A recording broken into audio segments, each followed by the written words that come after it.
Ladies and gentlemen, please take your seats and silence your cell phones.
Ladies and gentlemen, please take your seats and silence your cell phones.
Ladies and gentlemen, the President of the United States, accompanied by Mr. Bernie Rickey, President of the United Workers, Local 600.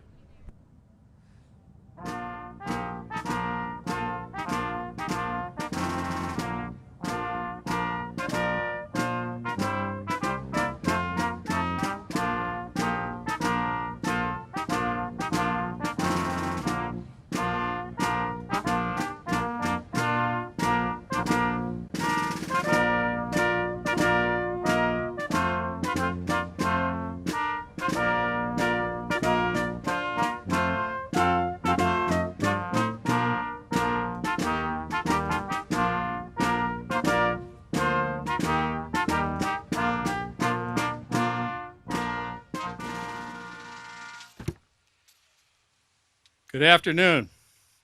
My name is Bernie Rickey, and I'm president of UAW Local 600 in Dearborn, Michigan, home of the historic Rouge Complex and the Ford Lightning.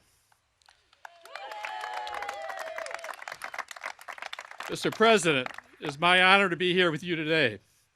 We know that the UAW and Joe Biden have worked together from your earliest days in Delaware, where we supported you in your first run for office. We were there at the beginning, and we are so proud to be here now with our brother in the White House here today. UAW members are excited about the future.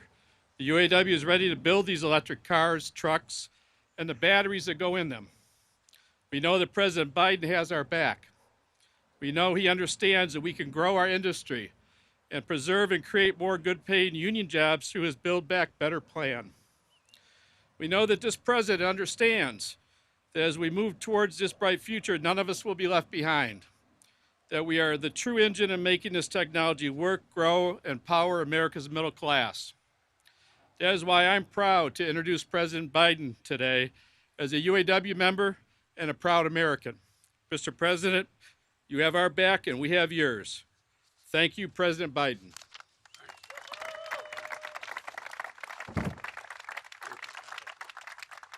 Please, everybody sit down. Please, please, please. Good afternoon. Before I begin, let me start with something, I apologize, more somber. I learned a couple of hours ago when my staff came in that a close friend of mine, and I think of many of you as well, Rich Trumka, died today from a heart attack. The reason I was a few minutes late coming out, and I apologize for that, I was talking to his wife and to his son who called. He wasn't just a great labor leader. He was a friend. He's a friend of yours too, Debbie, I think. And he's someone I could confide in, and you knew whatever he said he'd do, he would do. It was simple, Tommy. You knew him well as well. He was always there. He was an American worker, always fighting for working people, protecting their wages, their safety, their pensions, and their ability to build a middle-class life. I've also believed that the middle class built America, but I know who built the middle class: unions. Unions built the middle class. There's no doubt that Rich Trumka helped build unions all across this country. My heart goes out to Barbara and Rich Jr. and the grandkids. And I might point out that, I used to always kid him. He was from soft coal country. I was from hard coal country. We used to have this thing about, he used to be president of the United Mine Workers, and that's how he got started.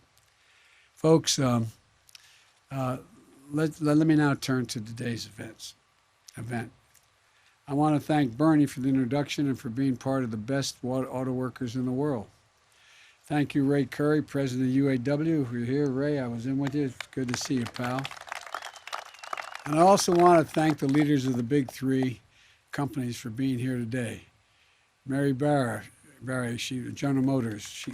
I want to tell you, I think she's one of the reasons we're here today. We had a long discussion on a Zoom call with a bunch of labor leaders and other major business leaders, and she made a commitment, and she's keeping it. Thank you very much, Madam Chair. Jim Farley of Ford. And by the way, my dad was in the automobile business. He sold Fords for a while, but mostly General Motors products. But you see that sucker over there? 0 to 60 in 4.1 seconds. It's all electric. I tell you what, and I want to say publicly, I have a commitment from Mary: when they make the first electric Corvette, I get to drive it. Right, Mary? You think I'm kidding? I'm not kidding. And my entire Secret Service detail went, oh my God, let's go. And Mark Stewart of Stellantis, Mark, we used to have one of your big plants in my state, and as the man I'm about to recognize, a special thanks to all the members of Congress who are here, but I want to pay particular recognition to my chairman, my buddy, we served together for years, Tommy Carper. Tom, and I know that I kid my Michigan friends, but I just want you to know, say to Senators Heinrich and Markey and Whitehouse Padilla and, Duckworth, and I'm leaving some folks out, I'm sure.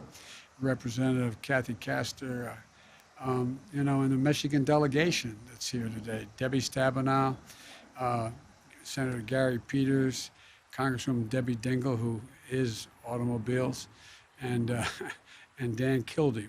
But I want you all to know, I remind the Michigan delegation of this.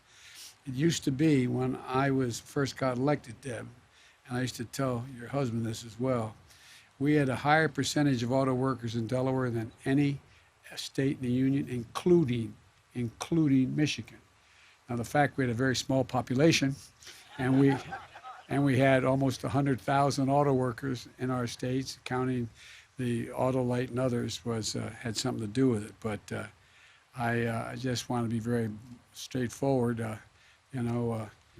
UAW brung me to the dance, as they say.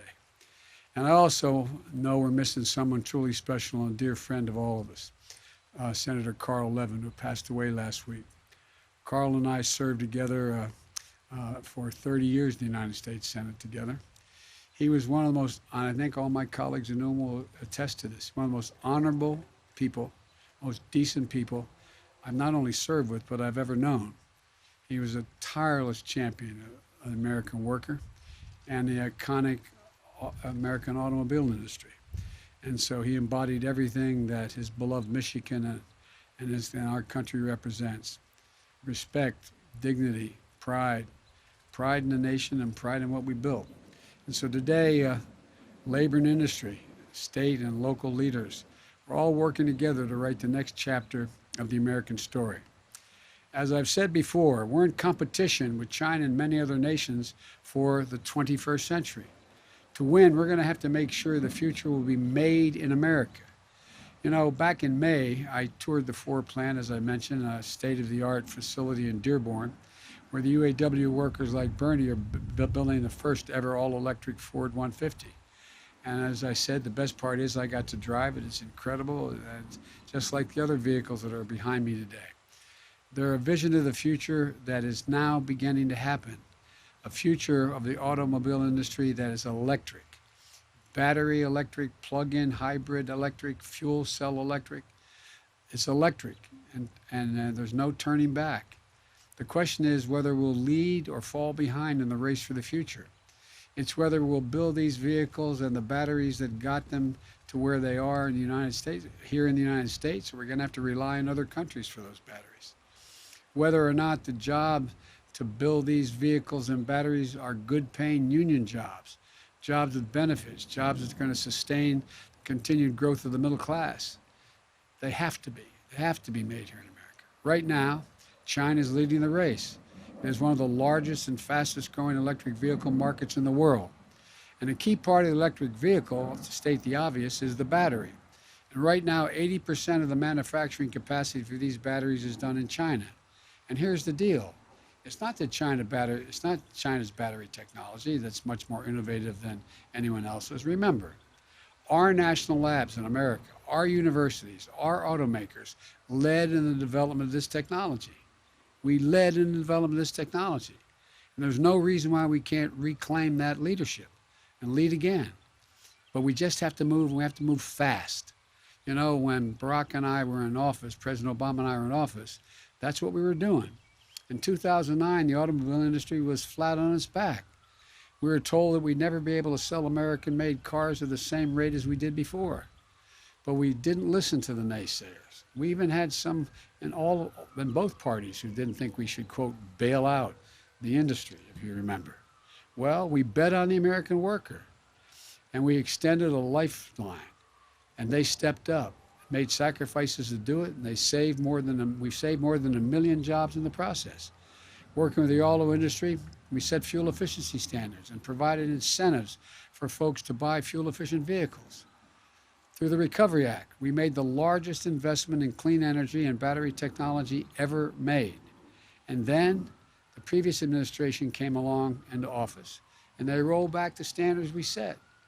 Despite bipartisan support for consumer incentives, they also let the federal tax credit expire, penalizing auto workers who were at the time selling most electric vehicles in the world, in the United States. They announced infrastructure they announced Infrastructure Week.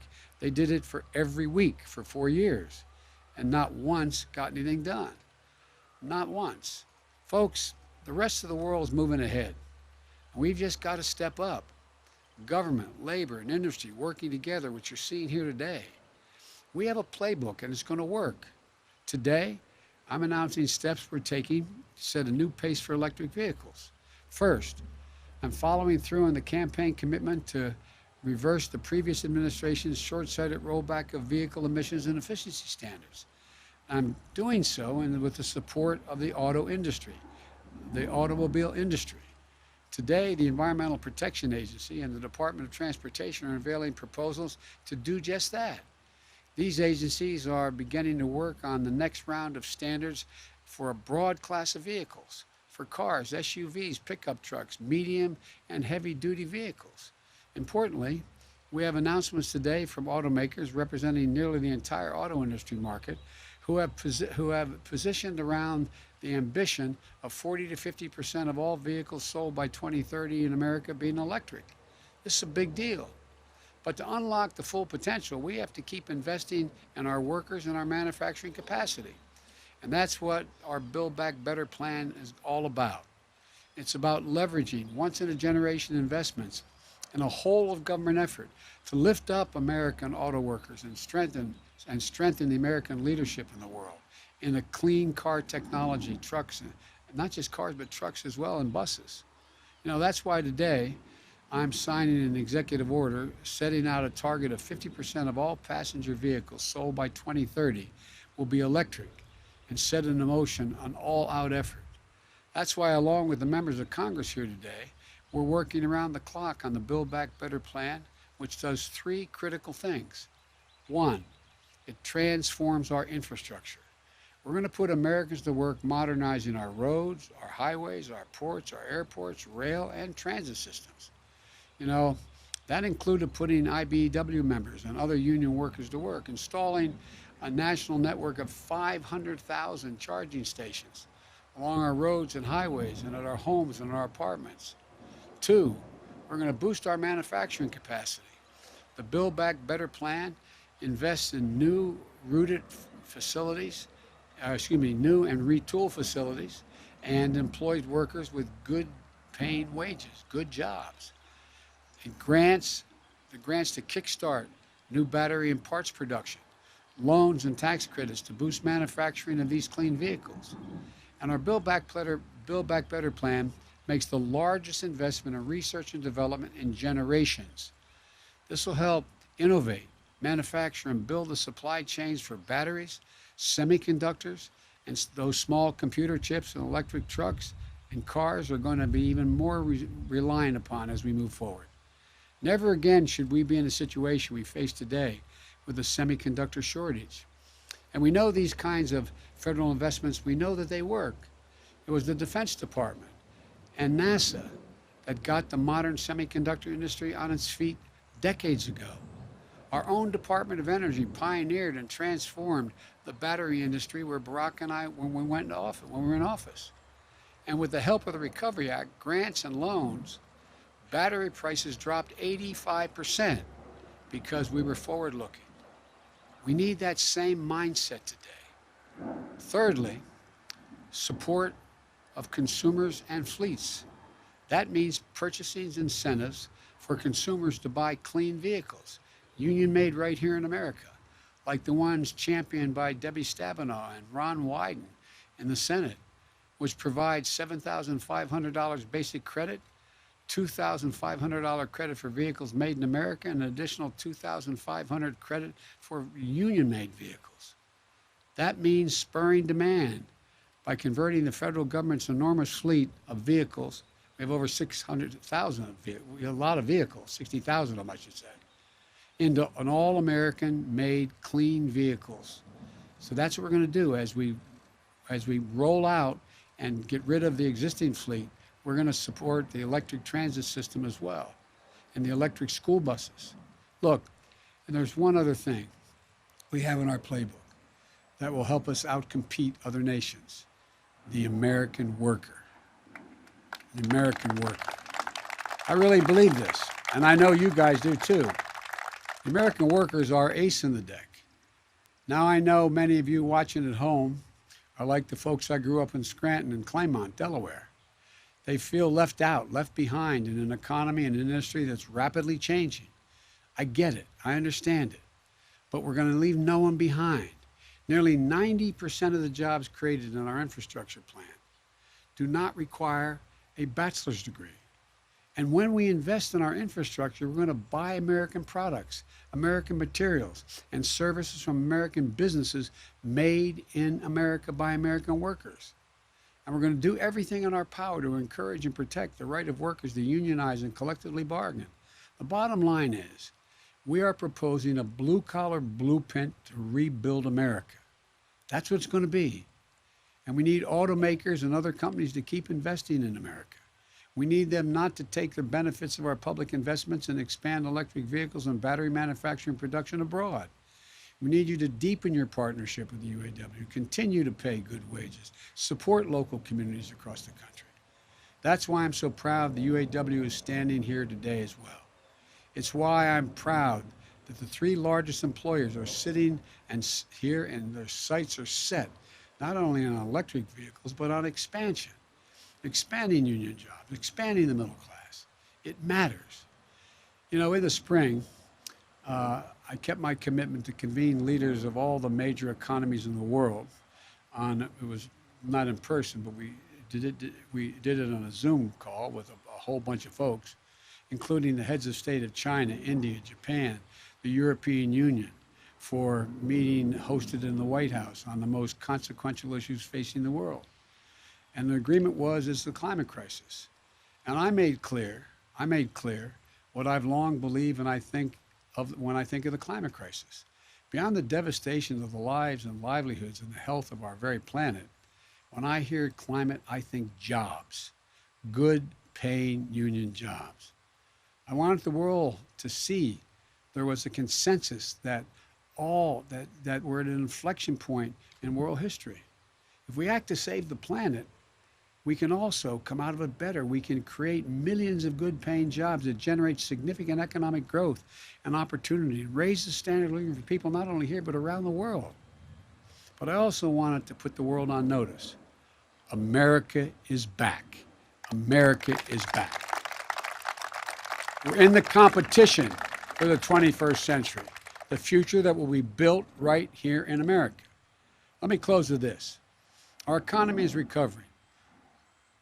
In 6 months, we're seeing the fastest job growth on record at this point in any administration in history, the fastest economic growth in nearly 40 years. And we've shown each other in the world that there's no quit in America. None, none, none. And it's never, ever, ever been a good bet to bet against America. We are the United States of America.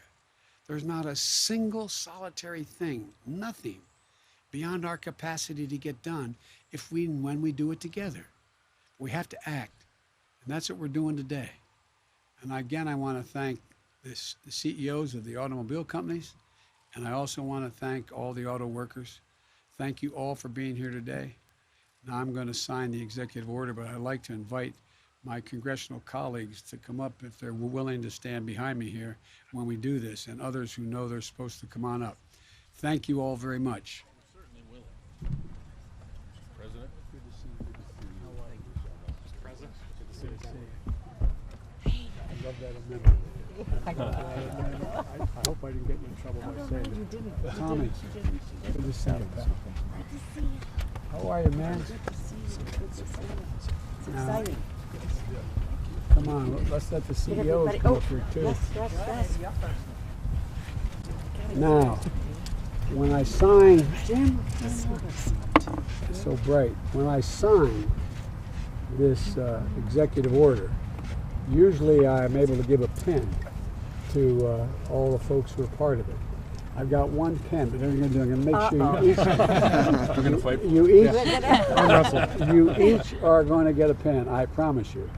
This is an executive order strengthening America's leadership in clean cars and trucks. And again, let me start off by thanking the CEOs as well as the UAW. But you all you electeds are the reason why it's happening. Thank you.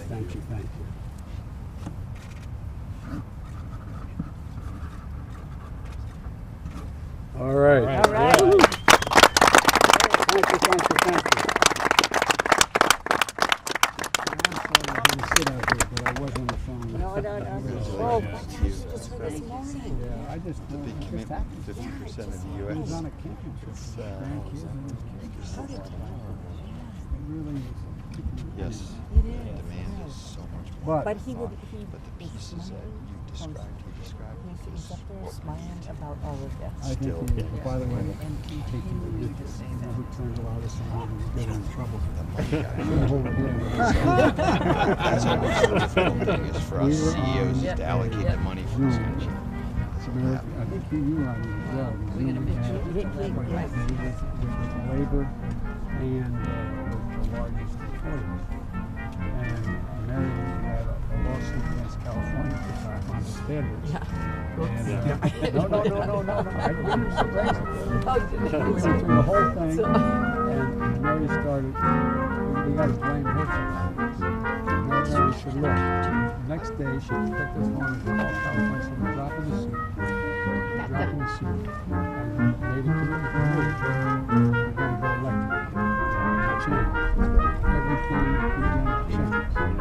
So, as you say, in my Irish Catholic household, Mary, quite contrary.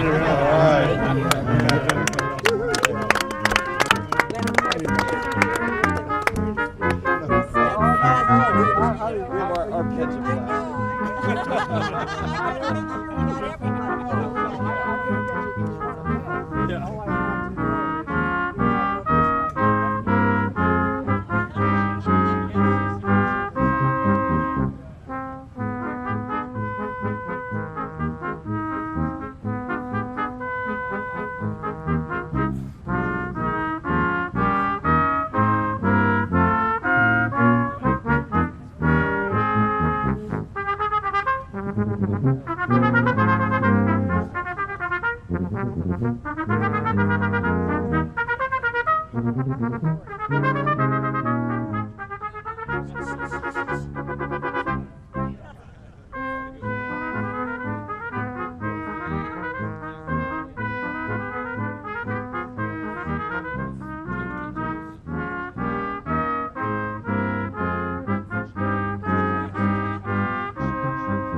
Ladies and gentlemen, please remain seated.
Ladies and gentlemen, please remain seated.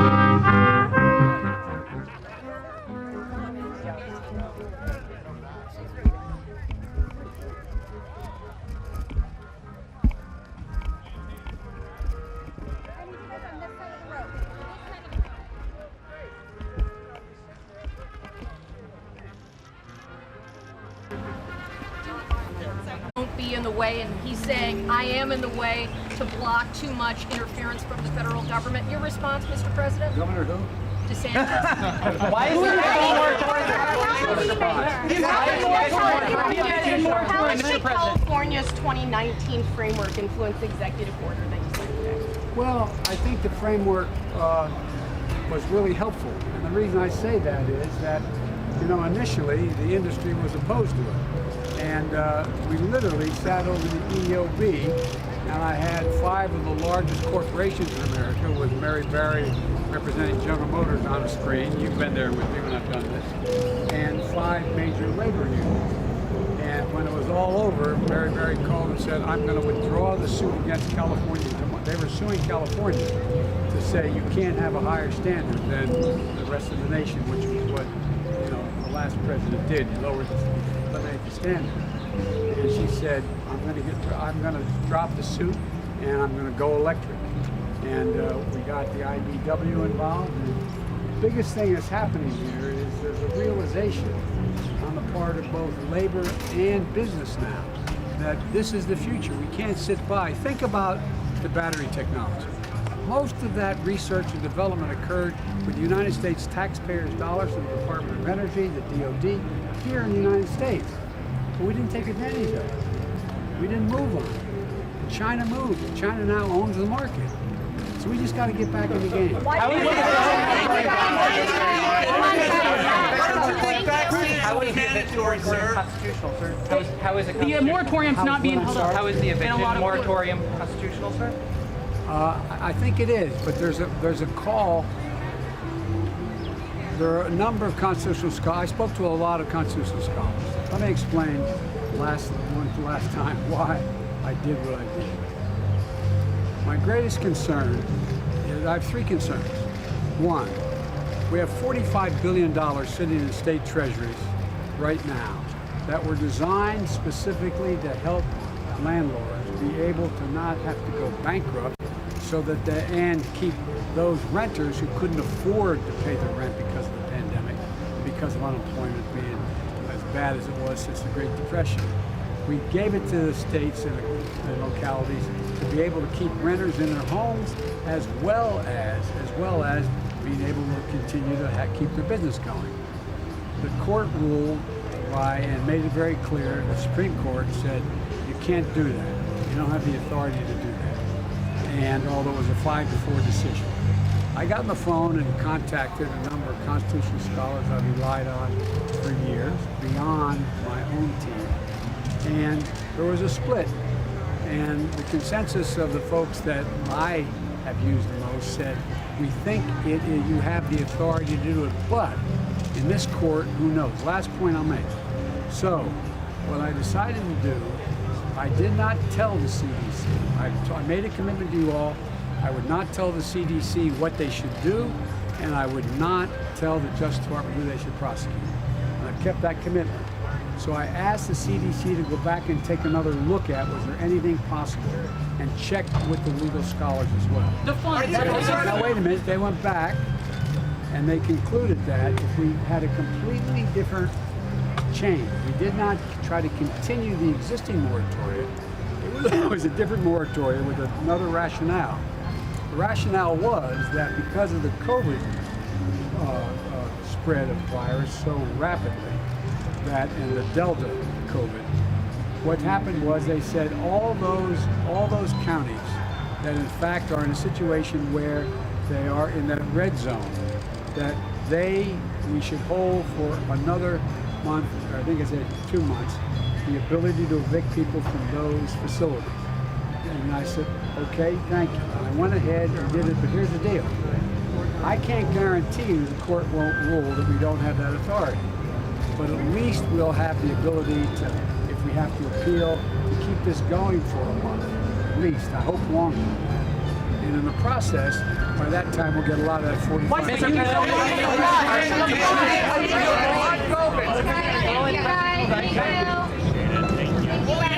Come on, guys, let's go back this way. Come on, back to the leash. Into underneath, please. Thank you, Mr. President. Hey, guys, come on, let's go. We're going back. We're going back to briefing room. We're not going to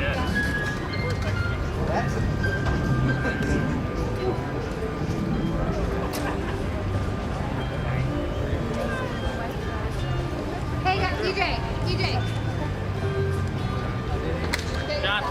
Everyone, if you're going to make the movement back, come on the other side.